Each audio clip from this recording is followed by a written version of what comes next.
Hey guys, Hooked on History here. A little something different today.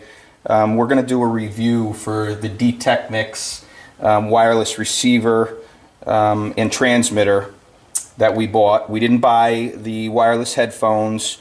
We bought the receiver and the transmitter so we could use our own headphones. So we're going to do a review on that. We've been using it for about 2 weeks and we really like it. So we're using our own headphones. I'm going to show you how that works. But we're going to do a review for that today. So I'm going to show you first, you could buy the one with the headphones. We bought the one that just comes with the receiver, plugs into the back of the E-Track. Joe uses it with the E-Track.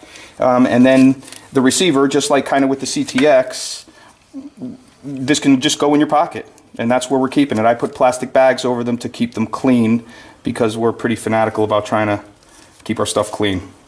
So I'm going to show you how we do that.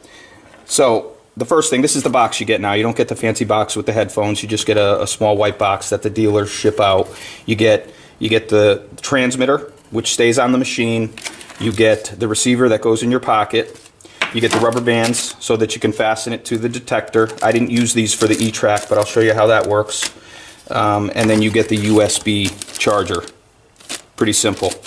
This is really easy to operate, and it's been working great with the E-Track. And this is just an honest review. We're not paid by Deteknix. I'm just going to do a few reviews. We got a couple of things that I want to show you guys.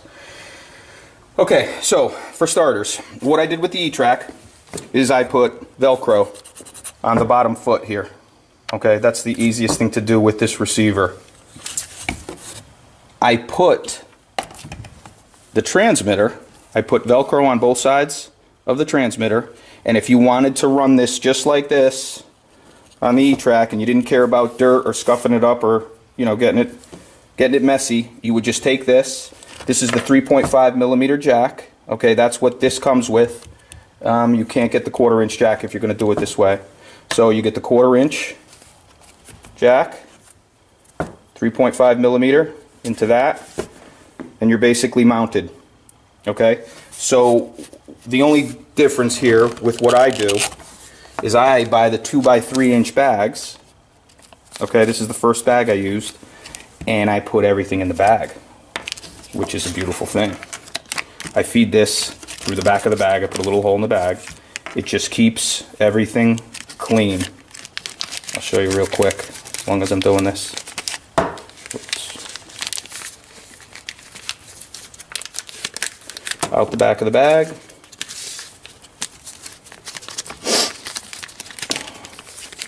Pull this through. This is great for the E-Track because I did a review once on putting a right angle cable, an extension that didn't last long. So now I go like this. Boom. It's protected. Boom. It's done. It's not in the way. The bag keeps it clean. And when the bag, wears out, you just replace it. I have a feeling that a lot of people won't go that far to put them in the baggie, but it will preserve it. So that's the first thing. And I did the same thing with the receiver. Just in a bag, and it gets thrown in your pocket. So it's pretty easy to start up. All you do is basically power on the transmitter. You'll see the red flashing light, and then I hold this receiver down until the light goes solid, and we're connected. It's as simple as that. Headphones into the jack, headphones on your head, you're all set. You're ready to go. So it's worked really well. We've had really no delay that we can hear or sense with the E-Track. It's 0.06 hundredths of a second is the delay, which is probably not measurable. So we can't notice it. We don't notice it. We've only had the connection break once, not break, but we lost connection once where Joe had to turn both off and start it again while we were on maybe a 3-hour hunt. Takes 2 seconds to do that. Yeah, it takes 2 seconds to do that. So we have had really no problem in a couple of weeks, and we probably have done maybe 15 or 20 hours of hunting set up like this. So pretty happy with it. Trying to think of what else I can tell you It's supposed to have 6 hours of working time. We've only had it out maybe 3 hours at a clip, and we have had no problems. It's USB rechargeable, which I showed you. There's been no interference. The E-Track, you know, the sounds are all the same. That's about it. The only thing that you have to remember is that, you know, you do have the 3.5 millimeter connection, so you do need the 1/4-inch jack. Mine came with the 1/4-inch jack, so I'm assuming that, you know, they send out this jack with these units, because you got to have it. Now they make this same thing for the AT Pro. We have an AT Pro, and I may buy the receiver, I'm sorry, the transmitter for the AT Pro. So I wanted to show you quick how this works with the AT Pro. Now we can't use this because we don't have the one designed for the AT Pro, because it's got the connection for the AT Pro, this screw-on connection. So you got to take one of the bands, if you want to do this. There's an AT Pro.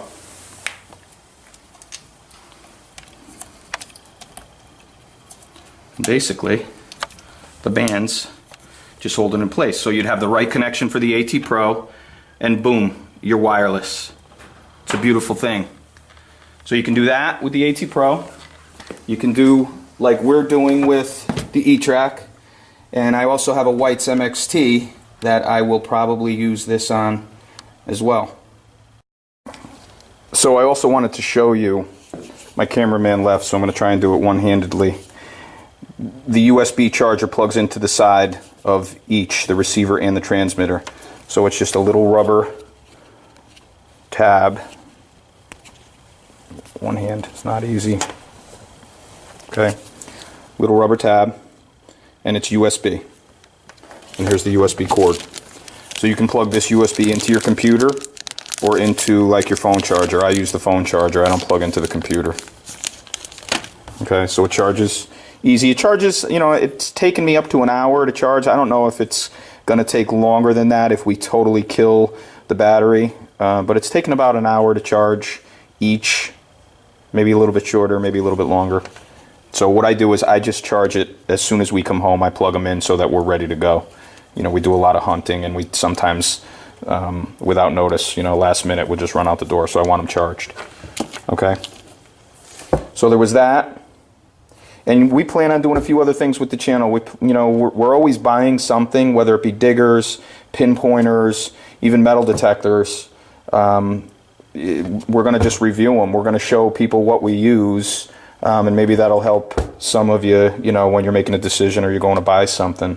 We're going to review. We're going to do water hunting. So, you know, I got a couple of picks. I just installed a couple of handles. We got an area that's very old, 1700s, with a creek running through it. It was a meeting place back in the 1700s. So we plan on. I got magnets. We're going to put the magnets on the picks. You know, watching the chigger, aqua chigger. We're kind of doing what he does. So we're going to do some water hunting. I'll show you the picks. I'll do another video when I get the magnets installed.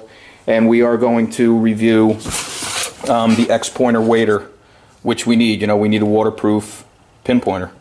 So I'm going to do this next. Looks really solid. I'm really happy with this too.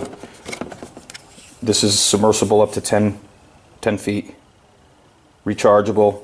You know, sturdy. I mean, I don't know anything about it yet. I just took it out of the box for the first time today, but I'm going to review that next. Okay, guys. So, you know, if you have any questions, leave a comment. I think I covered just about everything. So far, this is working out good for us, and I'm going to continue to use it. Joe's going to continue to use it in the field, and if anything should come up, we'll post a video about it later, you know, in future hunts. All right, guys. Thanks for watching. Happy hunting.